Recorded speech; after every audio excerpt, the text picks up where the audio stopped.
We started adding some basic functionality and navigation in our previous video. Now let's connect this to a database so we can really make this a fully functional application. I'm going to start by going down here. This is our Firebase tab. When you create your database, you're going to be able to see a version of that over here.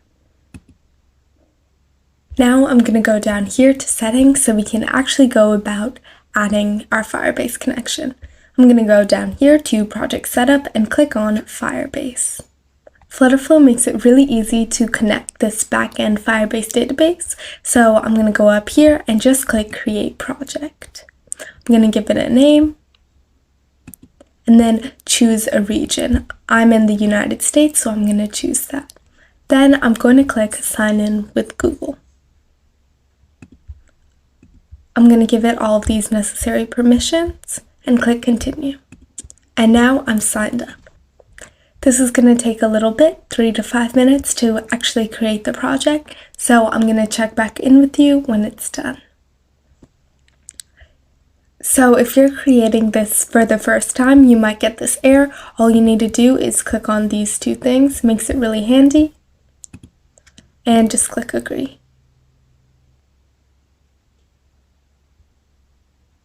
I'm going to click this and accept the Firebase terms of service.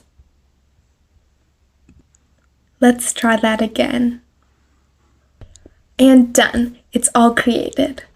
And it automatically connected the project to here. Now I'm going to click on these two links.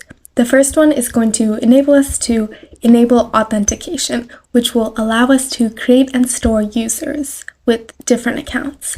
I'm just going to click get started and follow the prompts that they give me. I'm going to have email and password as their way to sign in, and I'm just going to choose email and password and not this email link. For now, that's all you need. Later, you can click add a new provider, add in different things. This will allow them to sign in with Google, for example, but these have a little bit of a more complicated process to actually be able to enable this. Email password, really easy, one click. Here we'll be able to see all of the users we have and more. I'm also going to go here and click enable storage on Firebase. It handily gives you all of these prompts to make it super duper easy. Now I'm just going to click get started. I'm just going to start in test mode, but you can do production mode as well. It doesn't make too much of a difference. The only difference is security rules, which I'm going to go over in a second anyway. I'm going to click next. We previously set our storage location, and now that's it. I'm just going to click done. It's going to take a little bit to create the storage and schema. I'll check back in with you when this loads. And here's the storage. We're going to see some of the files come up over here. Here is the rules that I was talking about. This is in the code version, but you can also access it directly from Flutterflow, which I'll show you in a bit. And then we can also see usage, which allows us to see when people are adding or removing data from the database. Here, when we see connect our own Firebase project, under that is generate config files. I'm just going to click on that and it's going to generate files. This is important. It's just something we need to click, so I'm going to let that work. And boom, the Firebase setup is complete. We see the connection over here. Now we can go down here. This is our Firebase storage and these are the rules. I'm just going to click deploy. This is going to connect it as well and give us that check mark when it's ready. Now I'm going to go down here to authentication and click enable authentication. This is going to allow us to have users sign up. The problem is have users sign up. We need to do this on both Firebase as we did over here and then also in Flutterflow itself. I'm going to choose authentication with Firebase. And now we're prompted with this thing. So when you're having someone sign up in order to see your application, you have to have an entry page and a login page.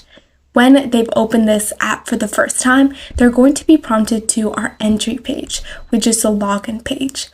once they've logged in, they are always going to go to our home page. That's all we need to do. Now we can go over here to our Firebase thing. We already have it set up, so I'm going to click Users Collection. Now here it prompts us to connect this to a collection. When we create a new user, it wants us to be able to give it a place where it can store that user object. If you go over here, you can create a collection. What does that mean? I'm going to start really simple with user. And just click create. It says with user specifically, Flutterflow is really smart and it's able to automatically figure out that we are creating something with email, password, etc. I'm just going to click yes. And Flutterflow automatically gives us this. Gives us an email, a display name, some sort of profile picture, a user ID, which it automatically populates, and then a phone number and time. We don't need to use all of these. You can delete them if you know you're not going to use them, but I'm just going to keep them for now, just in case later down the line we decide that we want to use them. Now I can go back here. The users collection automatically maps to user. And we see a couple more things pop up. First is this Firebase schema validation. Here you created a collection, but this is only the front side of that. The backend means that Firebase needs to actually have the space to store a user data type. I'm going to click validate, and this is going to help connect that. And it says successful. Down here, we also have the rules, which is what I was saying. When you're in test mode, it automatically says that people can create, edit, and delete. Users. I'm just going to keep it super open to everyone, but most of the time that's not what you want. You want to have some sort of limitation, like no one can delete a user object, but sometimes if you're having problems with getting your front end to work, it might be because of these rules. So make sure you're very cognizant of what you set these to, because you also don't want to have everyone be able to see all of your users, because that's just unsafe. Imagine if you could see the information of every single user on like Instagram, for example.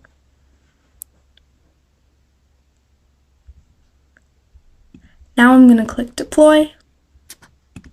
Just click deploy and it'll set that up. Check. Now we're going to go back to setting up the database, adding more collections so we can actually store our recipes. But for now, let's just use this user data type and get used to doing that. We need to start with this create an account page. Actually, I'm not going to go over how to build this as part of this course because we've had so much practice. I'm just going to make it really quick.